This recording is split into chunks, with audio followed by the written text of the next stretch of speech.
It's time for Where You Live with Gene and Tony, the show that's all about owning, buying, selling, renting, and association management. If it involves a home, we'll talk about it. Here's your chance to get your homeowner questions answered. From the Concierge Landscape Studios, here's Gene and Tony. Needed the shelter of someone's arms, and there you were. Needed someone. Good morning and welcome once again to Where You Live with Gene and Tony. I'm Gene Sullivan. And I'm Tony Crockett. How are you today, Gene? I'm great. That's good. And we've got a great show lined up for you folks. We're going to be talking about one issue. You know, there was an association in Philadelphia that's being charged by HUD for discrimination. And we're going to talk about that case. It's kind of interesting the way it's written. It brings up some questions, but we'll talk about that a little bit later on. Another association in Maryland is all upset because the developer signed the homeowners to this contract that they said they didn't know anything about, and they're paying more than they should, and they're angry. We're going to talk about that a little bit later. We're going to talk also about issues that people have with the strong personalities. Some people may call them bullies. Okay, all right. But we've all dealt with that in the past with someone who has some very strong opinions and very forceful character by nature. And they just kind of run the show in meetings. How do you deal with people like that? We're going to talk about that as well. And, of course, we've got comments from folks from the last couple weeks, too. All right. So, without further ado, let's begin with property management in the news.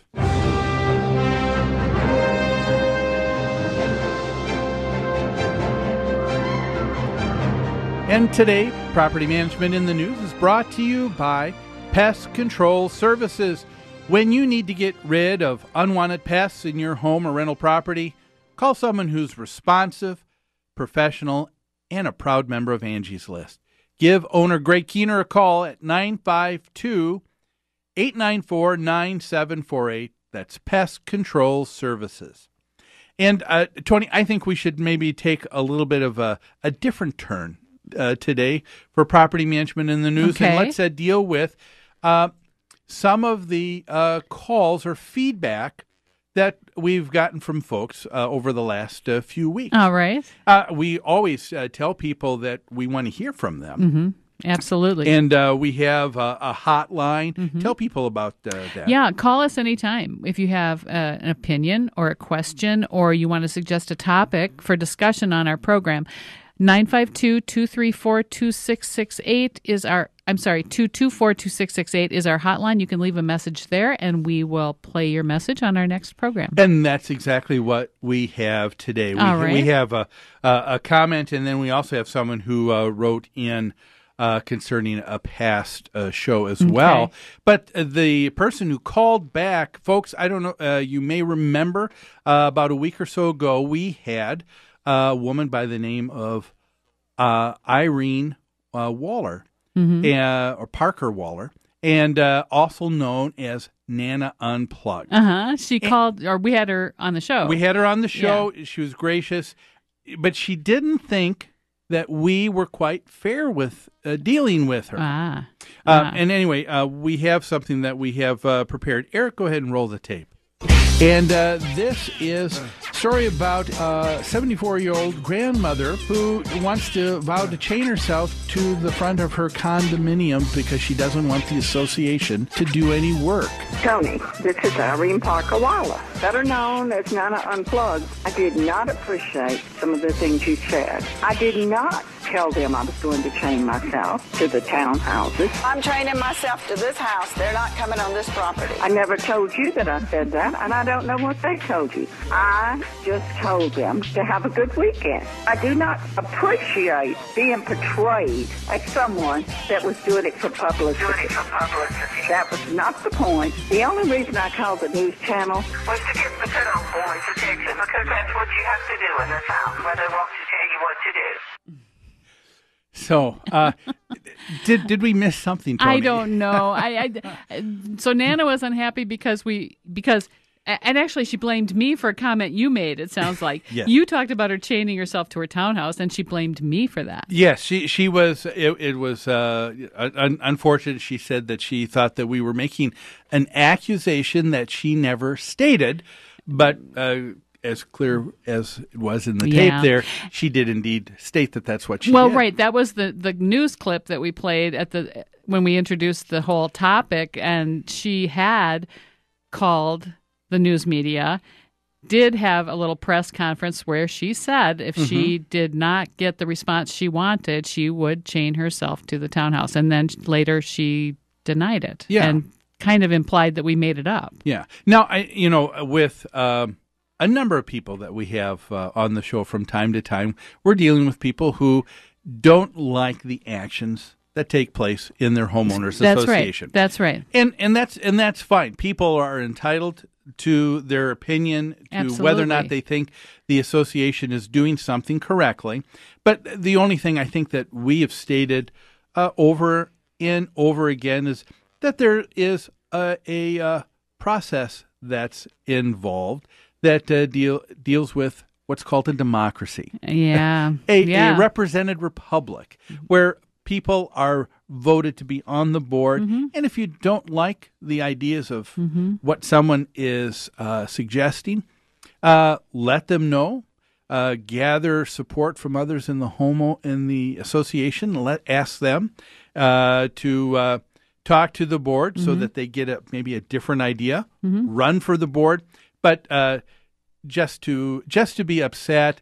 And I think the actions of someone saying, "Well, I'm going to just put up a fuss with the association, and I'm not going to allow them to do their work," right, that is what we're saying is not responsible. That's right. I think it's really immature, actually. I mean, I raised a couple of kids, got them through their teenage years, and I remember having a discussion with both of them about defiance and or questioning authority. And I don't know, I think most of us go through a period probably in our teenage years where we just want to react against everything. We don't want anyone to tell us what to do. We don't want to do what they tell us at school. And I recognized it as defiance in my kids, and it was kind of an automatic knee-jerk reaction. And I remember having a discussion with them. You know what?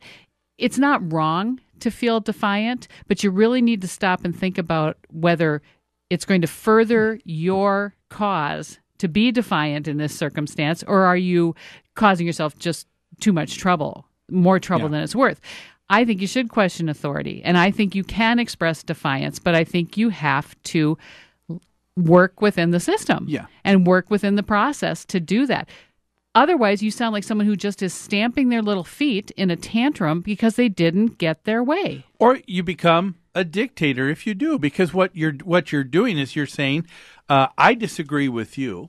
As long as I get my way, I'm fine. That's right. And That's right. and I and suppose, time and time again, people who are upset with their homeowners association, I believe, are the lone voice in the association that didn't get their way, could not get neighbors to support their way because their neighbors didn't want what they wanted, and they just won't take no for an answer, or they won't take steps to change the system. Yeah, it amazes me sometimes that these are folks, we talk about it before, these are folks that probably should not be living in a homeowners association. That's right. You have a written comment from another one. Yes, we do. And this comes from someone, a Judith Corey, who also made a comment about our August 21st show. We had one segment where we were talking about an HOA that was denying a homeowner from being able to put solar panels on their home. And they didn't like, I think, what we said or how we said it. That's right. I think what we talked about, the rights you give up when you sign on in a homeowners association in exchange for services and help or communal living. So let me read their comments. Gene and Tony, they just really disagreed here. They said, to say, I love my HOA because in exchange for giving up my private property rights, I don't have to shovel snow. What a sad comment. You deserve no rights if you so easily give them up. Sick, sick. Diseased are our current HOAs. And propagating this nonsense is doing no one any favors. The only cure is to establish specific guidelines and not leave any subjective decisions up to a bunch of ignorant neighbors who may be mean, vindictive, or just plain stupid. Whoa. Boy, don't we wish we lived next door to Judith. Holy cow. Yeah. She would make me crazy if she were my neighbor. Well, I tell you what, we do have a response, but looking at the clock on the wall, we need to take a quick break. When we come back, we're going to continue on with the disagreement section of Where You Live with Gene and Tony today in our response to Judith about HOAs. Are they diseased and just a sick organization? More after these messages.